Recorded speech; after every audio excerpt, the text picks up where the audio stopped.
Friends, ఇక్కడ మీరు గమనించండి. ఇది వచ్చేసి మా స్ట్రీట్ లైట్ అన్నమాట. ఈ లైట్ అనేది అలా కాన్స్టెంట్గా వెలగకుండా ఈ విధంగా బ్లింక్ అవుతూ వెలుగుతూ ఉంది, చూసారా? మీకు కూడా ఇటువంటి లైట్స్ ఈ విధంగా బ్లింక్ అవుతూ వెలుగుతూ ఉంటే దీనికి గల ప్రాబ్లం ఏంటో మీకు తెలుసా? ఆ ప్రాబ్లం గురించి వీడియోలో అయితే మనం మాట్లాడుకుందాం. హలో గాయస్, మనం చూసుకుంటే ఈ స్ట్రీట్ లైట్స్ అంటే వీధి లైట్లు, ఇళ్లలో వాడేటటువంటి ఎల్ఈడి బల్బ్స్ ఏవైతే ఉన్నాయో ఇవి మనం కొద్ది రోజులు వాడిన తర్వాత ఏంటంటే మనకి మెయిన్గా వచ్చేటటువంటి ప్రాబ్లం వీటిలలో బ్లింక్ అవుతూ వెలుగుతూ ఉంటాయి. అంటే ఆన్ అండ్ ఆఫ్గా వెలుగుతూ ఉంటాయి, చూసారా? దీనికి గల కారణం ఏంటో ఈ వీడియోలో మనం తెలుసుకుందాం. మరి ఈ కారణం ఏంటనేది మనం తెలుసుకుంటే ఈజీగా మనం వీటిని రిపేర్ చేసుకోవచ్చు అన్నమాట. కనుక దీనికి గల కారణం ఏంటి, ఏం ప్రాబ్లము ఈ ఎల్ఈడి బల్బ్స్లో వస్తే ఈ విధంగా వెలగడం జరుగుతుందో ఇప్పుడు మనం చూద్దాం. నేను ప్రాక్టికల్గా అయితే చూపించను, ఓన్లీ ఎక్స్ప్లెనేషనే ఈ వీడియోలో ఉండడం జరుగుతుంది. ఈ వీడియో అనేది ఎవరైతే ITI electrical and electronics students ఉంటారో వాళ్ళకి చాలా ఉపయోగపడుతుంది. అలాగే diploma electrical and electronics students ఎవరైతే ఉంటారో వాళ్ళకి ఈ వీడియో చాలా ఉపయోగపడుతుందని నేను ఈ వీడియో చేయడం జరుగుతుంది. కనుక మనం టాపిక్లోకి అయితే వెళ్ళిపోదాం. ఇక్కడ మనం చూసుకున్నట్లయితే ఈ స్ట్రీట్ లైట్స్ కానీ మనం ఇళ్లలో వాడేటటువంటి ఎల్ఈడి బల్బ్స్ కానీ మెయిన్గా ఈ blinking on and of problem రావడానికి గల కారణం చూసుకున్నట్లయితే మనకి ఇంటికి వచ్చేటటువంటి ఏసీ కరెంటు 220 ఏసీ వోల్టేజ్ ఏదైతే ఉందో ఈ ఏసీ వోల్టేజ్ని ఈ ఎల్ఈడి బల్బ్స్ అనేటివి 12 DC వోల్టేజ్గా కన్వర్ట్ చేసుకొని వెలగడం జరుగుతుంది. చాలా తక్కువ పవర్తో ఇవి వెలగడం జరుగుతుందన్నమాట. మనకి కరెంటు బిల్లు కూడా మనకి చాలా సేవ్ అవుతుంది.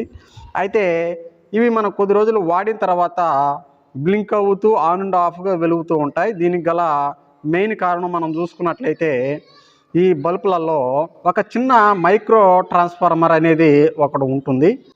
ఈ మైక్రో ట్రాన్స్ఫార్మర్ అనేది మన ఇళ్ళకి వచ్చేటటువంటి 220 ఏసీ వోల్టేజీ ఏదైతే ఉందో ఈ 220 ఏసీ వోల్టేజ్ని ఈ మైక్రో ట్రాన్స్ఫార్మర్ అనేది మనకి 12 వోల్ట్ల ఏసీ పవర్గా కన్వర్ట్ చేస్తుంది, అంటే తగ్గిస్తుంది అనమాట.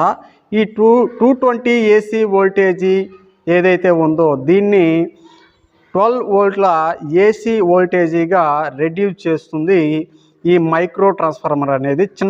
చిన్నదొకటి మైక్రో ట్రాన్స్ఫార్మర్ అనేది ఈ ఎల్ఈడి బల్బులలో ఉండడం జరుగుతుంది. మరి ఈ మైక్రో ట్రాన్స్ఫార్మర్ అనేది ఈ 220 ఏసీ వోల్టేజ్ని 12 వోల్ట్ల ఏసీ వోల్టేజీగా ఎప్పుడైతే తగ్గిస్తుందో అప్పుడు అక్కడ మనకి ఈ 12 వోల్ట్ల ఏసీ పవర్ అనేది DC పవర్గా కన్వర్ట్ అవ్వాలి. అక్కడ ఏంటంటే మనకి ఈ చిన్న రెక్టిఫై డయోడ్స్ అనేటివి బ్లాక్ కలర్లో ఉంటాయి.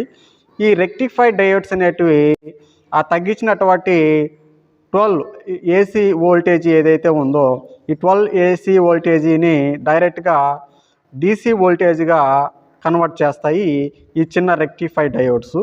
మనకి ఈ రెక్టిఫై డయోడ్స్లో చాలా రకాలే ఉన్నాయి, పెద్దవి ఉంటాయి, అలాగే చిన్న సైజులో కూడా ఈ రెక్టిఫై డయోడ్స్ అయితే ఉండడం జరుగుతుంది. ఆ కన్వర్ట్ అయినటువంటి 12 వోల్ట్ల DC పవర్తో ఇవి ఈ ఎల్ఈడి బల్బ్స్ వెలగడం జరుగుతుంది.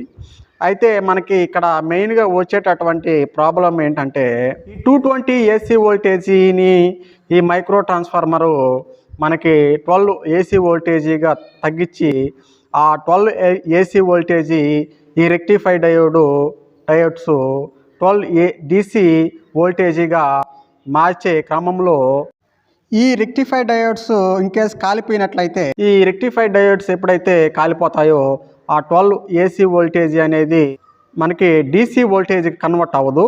ఈ 12 వోల్టేజీ ఏసీ పవర్తోనే ఈ ఎల్ఈడి బల్బ్స్ వెలగడం జరుగుతుంది. అప్పుడు మనకి అక్కడ బల్బ్స్ అనేటివి బ్లింకింగ్ అవుతూ ఉంటాయి, ఆన్ అండ్ ఆఫ్గా వెలుగుతూ ఉంటాయి అన్నమాట.